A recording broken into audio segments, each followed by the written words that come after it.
So marijuana in general, what I want to remind people is that whenever this stuff happens and we get a state question and we get medical marijuana, or if we eventually get recreational, that only applies going forward.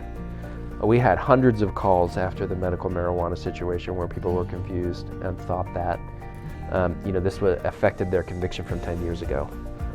That is not the case. Subsequently, there was a law passed, and they talked about making the medical marijuana and all that kind of marijuana decriminalization stuff retroactive. Again, that did not happen.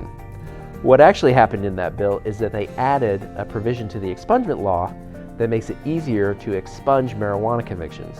So I think the real concern is that we've got a lot of people walking around Oklahoma who heard on the news that medical marijuana passed and that now it's retroactive.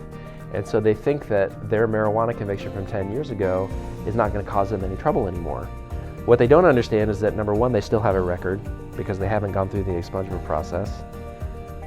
And number two, their civil rights, even if they went through the expungement process, which was made easier by the retroactivity bill, their civil rights have not been restored. The expungement does not fix that. You actually have to still go through the pardon process. I wish more people knew, because I'm just concerned about everybody walking around thinking that they can go back to living life like normal and then actually nothing has changed for them. In terms of how it is now versus how it used to be and whether or not this is a good moment to file for this relief, expungement, pardon, whatever, I would say to people out there that this is probably the best I've ever seen it, really and truly. It used to be very difficult to get a pardon from the governor. I did some math on Governor Stitt specifically, and assuming he keeps up the pace of pardoning people, he will actually end up pardoning more folks than any governor since the 40s.